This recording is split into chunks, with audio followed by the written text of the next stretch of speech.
احمد بن حنبل بہت بڑے امام گزرے ہیں رحمت اللہ تعالی علیہ۔ امام صاحب سے کسی نے پوچھا حضور کبھی پریشان بھی ہوئے فتویٰ دیتے؟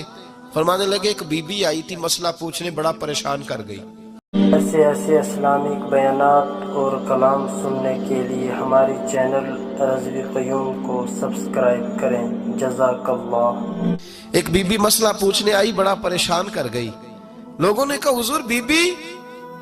فرمانے لگے میں نے گھر کے اندر جگہ بنائی ہوئی تھی، ایک پردہ لٹکتا تھا، اس طرف میں بیٹھتا تھا، اس طرف اگر کوئی عورت مسئلہ پوچھنے آتی تو پردے کے اس پار بیٹھ کے وہ بات کرتی تھی۔ روٹین میں عورتیں طلاق کے مسائل، گھر کے چھوٹے موٹے جو جھگڑے ہوتے تھے ان پر سوالات پوچھتی تھیں۔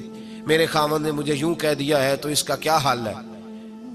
تو میرے بیٹے نے مجھے آ کے بتایا کہ ایک بوڑھی عورت آئی ہے باہر مسئلہ پوچھنے، توجہ کرنا ذرا بات پر، اور خاص غور کرنا کہ عرض کرنے لگا ہوں۔ فرماتے میرے بیٹے نے بتایا کہ ابا جی بوڑھی سی عورت ہے، وہ کہتی ہے میں نے امام صاحب سے سوال پوچھنا ہے۔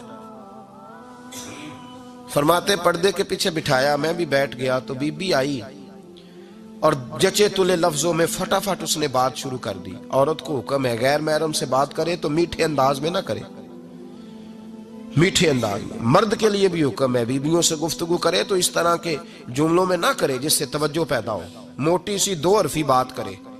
یہ سارے میرے بھائی ان چیزوں کا دھیان رکھا کرے۔ عورت غیر محرم کے ساتھ میٹھی گفتگو کرنا، دلوں میں کجی پیدا ہو، یہ منع ہے۔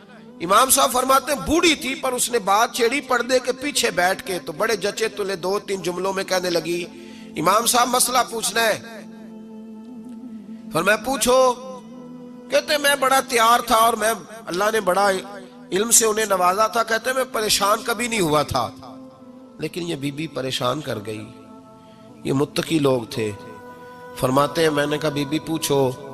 کہنے لگی حضور میں نا محنت کی کمائی سے روٹی کھاتی ہوں، چرخہ رکھا ہوا ہے، سوت کاٹ کے اس کی کمائی کھاتی ہوں، سارا دن مزدوری کرتی ہوں، کبھی کبھی کام رہ جاتا ہے تو 14ویں کے چاند کی روشنی میں چھت پہ بیٹھ جاتی ہوں تو چرخہ کاٹتی ہوں۔ بادشاہ کا لشکر میرے قریب سے کبھی کبھی گزرتا ہے، ان کے پاس بڑی بڑی لالٹینیں، بڑے بڑے ان کے پاس روشنی کے بندوبست ہوتے ہیں۔ لشکر بادشاہ کا گزرتا ہے تو بہت بڑا لشکر ہوتا ہے، کئی کلومیٹر تک وہ گزرتا جاتا ہے، تو کئی دفعہ اچانک اس کی روشنی بھی میرے چرخے پہ پڑ جاتی ہے۔ مسئلہ یہ پوچھنا ہے کہ اس روشنی میں جو میں سوت کاٹتی ہوں اس کی کمائی میرے لیے حلال ہے کہ حرام ہے؟ امام احمد بن حنبل فرماتے ہیں میں تڑپ کے رویا۔ بی بی تو کبھی کسی نے پوچھا ہی نہیں، اتنی باریک۔ کہنے لگی بیوہ ہوں، بے اولاد ہوں، مزدوری کر کے روٹی کھاتی ہوں۔ پوچھنا یہ تھا او بھائیو، یہ بھی تو یہی وقت گزار کے گئے ہیں نا، یہ بھی وہی قرآن پڑھتے تھے جو ہم پڑھتے، یہ بھی اسی رسول کا کلمہ پڑھتے تھے جن کا ہم پڑھتے، یہ بھی اسی دین کے ماننے والے تھے جس کے یہ لوگ ماننے والے۔ ہم کدھر نکل گئے؟ پرواہ ہی نہیں، حلال حرام کی تمیز ہی نہیں۔ لیکن اولیاء اللہ کی صفت، حضرت امام احمد بن حنبل فرماتے ہیں میں چکرا گیا اور میں نے اس سے پوچھا پہلے تو اپنا تعارف کرا، تو ہے کون؟ تو کون ہے؟ اس نے کہا حضور تعارف چھوڑے، جو مسئلہ پوچھنے آئے اسے اپنا ڈیٹا بھی دینا پڑتا ہے، ہمیں بتا دیا تو چھوڑے۔ فرمایا نہیں پہلے بتا تو کون ہے؟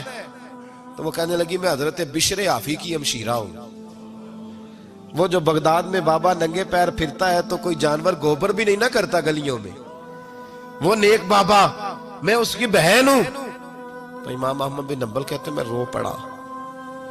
میں نے کہا اپا او میری بہن، کوئی اور آتا تو میں فتویٰ یہی دیتا کہ تو کو چھین کے روشنی تو نہیں نہ لیتی، خود پڑ جاتی ہے، جائز ہے تیرے لیے، لیکن تو چونکہ بشر حافی کی ہمشیرہ ہے تو تیرے لیے جائز نہیں، تو نہ یہ کر، تیرے لیے تقوی والا فیصلہ ہے میرا، تقوی والا، تو نہ یہ کام کر۔ امام احمد بن حنبل فرماتے ہیں بی بی چلی گئی پر میں ساری رات روتا رہا۔ وَقَانُوا يَتَّقُونَ، یہ پرہیزگار لوگ تھے۔ او بھائی ولی کی کرامت یہ تھوڑی ہے کہ جب سے میں گیا ہوں پھونک مروائی ہے تو میری دکان بڑی چلی، یہ کوئی علامت ہے ولی ہونے کی؟ کس چکر میں پڑ گئے؟